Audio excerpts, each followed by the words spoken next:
Salam Bola Mania. Kembali lagi bersama Tante Bola. Tante akan mengabarkan kabar terbaru terkini seputar dunia sepak bola spesial yang untuk kamu.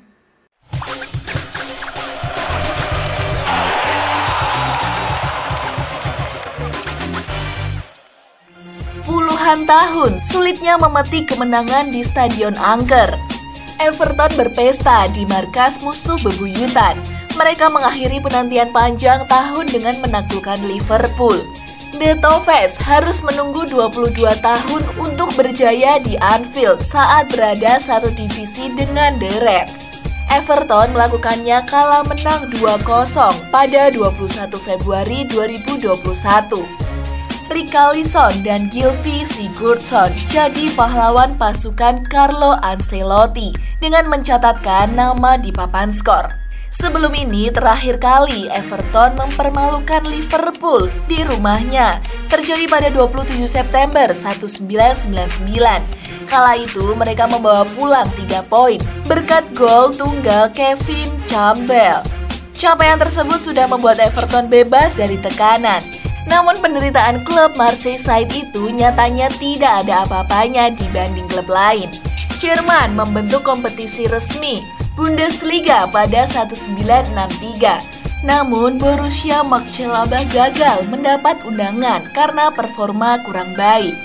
Edisi perdana Bundesliga diikuti 16 klub dengan rapor rata-rata terbaik dalam 10 musim terakhir.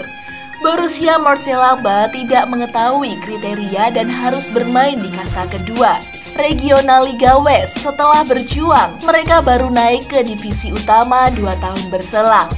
Secara umum, Borussia Mönchengladbach mampu bersaing dengan klub lain. Die Forland sukses menduduki tahta tertinggi dalam 5 kesempatan dengan menjadi runner-up 2 kali. Namun ada satu nama yang mereka segani, Borussia Mönchengladbach tidak berkutik menghadapi Bayern Munchen di Munich. Sejak mengikuti Bundesliga, mereka baru meraih kemenangan pertama di Bavaria pada 14 Oktober 1995. Penantian Borussia Mönchengladbach melalui Everton, namun penderitaan Maritimo nyatanya lebih lama lagi. Berdiri tahun 1910, Maritimo kerap naik turun kasta. Mereka pertama kali tampil di divisi tertinggi pada tahun 1977, sebelum menetap di sana mulai 1985 hingga sekarang. Dari sekian banyak lawan, Maritimo tidak berdaya di kandang klub raksasa FC Porto. Mereka maksimal hanya memaksa hasil imbang 2 kali dalam 40 lawatan. Sampai telur akhirnya pecah musim ini, kontribusi Rodrigo Pino dan gol injury time Luis Sasa membantu mereka berjaya 3-2 pada 3 Oktober 2020. Sebelum hasil mengejutkan, selain karena belum pernah menjadi sebelumnya, posisi Maritimo sedang tidak baik. Mereka menghabiskan mayoritas waktu di zona merah dan terancam terdegradasi. Gara-gara selebrasi konyol, mimpi ikut Piala Dunia melayang. Dunia olahraga sudah menyaksikan banyak cedera aneh. Para atlet melakukan berbagai kesalahan bodoh yang merusak karir sehingga membuat inteligensia mereka dipertanyakan. Entah karena bermain PlayStation, cedera kaki usai tertimpa krim cukur yang jatuh, atau membuka jendela besar ketika tangan baru saja dioperasi. Serangkaian blunder-blunder ini hanyalah contoh, namun ada satu kasus yang tidak banyak diketahui orang melibatkan kiper asal Prancis, Daniel Eon. Dia berkesempatan menjadi andalan negara Piala Dunia 1966. Namun Eon terkena cedera akibat kesalahannya sendiri dan semestinya bisa dihindari. Eon adalah kiper utama Nantes ketika klub sedang dalam perjalanan ke puncak di bawah komando Jose Arribas. Dia sudah menjadi pilihan pertama Nantes yang promosi ke kasta tertinggi pada 1963 serta menjadi juara Prancis tahun 1965 dan 1966. Jarang ambil resiko demi meminimalisir kesalahan sendiri.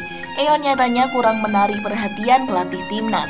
Dia menjadi pilihan ketiga di belakang Marcel Albert, Olympique Lyon, dan Pierre Bernard Saint-Étienne. Namun performa Arbor menurun drastis jelang dimulainya Piala Dunia 1966. Pelatih timnas kala itu, Henry Guenrin, menjajal Eon pada laga persahabatan tandang melawan Uni Soviet. Eon tampil impresif pada debutnya dan membantu Prancis mengimbangi tuan rumah 3-3. Penampilan tersebut pun memperbesar peluangnya jadi pilihan pertama untuk turnamen di Inggris sebulan kemudian. Sebelum itu, Eon mesti membela Nantes pada laga pamungkas Liga Prancis melawan Cannes. Nantes sudah dipastikan merebut gelar, tapi memiliki target lain menyangkut anggota skuad. Striker Philippe Gondet memburu sejarah sebagai pemain tersubur dalam semusim setelah mencetak 33 gol. Dia tertinggal 2 angka di belakang Gunnar Andersson yang memegang rekor.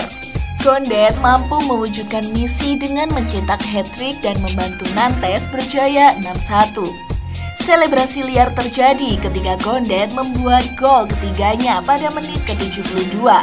Pemain Nantes mengerumuninya dan menciptakan tumpukan manusia. Eon tidak mau ketinggalan, dia berlari dari sisi lain lapangan dan melemparkan tubuh ke sana. Sayang, kerumunan pemain mulai menyebar. Gondet dan rekan-rekannya hendak kembali ke posisi masing-masing ketika Eon tiba. Yang bersangkutan pun cedera karena melompat setelah lari dengan kecepatan tinggi. Tubuhnya keras menghantam lapangan. Dia harus ditanduk keluar lapangan dan dibawa ke Paris untuk menemui spesialis. Diagnosa medis memberi kabar buruk. Eon terkena cedera tendon Achilles. Dia harus menjalani perawatan 4 pekan dan tidak bisa berlatih untuk 2 bulan. Alhasil, Eon harus absen di Piala Dunia 1966. Eon kemudian pulih dan mendapat kesempatan kembali memperkuat negaranya. Sayang, waktunya sudah lewat. Gorgers Carnos dari Saint-Étienne menampiskan diri sebagai kiper utama Prancis dan nyaris tidak tergantikan. Pelatih timnas tidak lagi melirik Eon, membuat keadaan lebih buruk.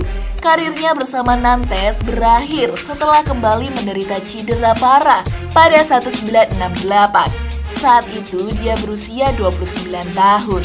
Eon lalu melanjutkan karir bersama dengan 2 klub amatir, RC Ancentes dan Stade Nazairien. Terima kasih sudah menonton video kami. Jangan lupa subscribe, like, dan komen ya. Salam bola mania.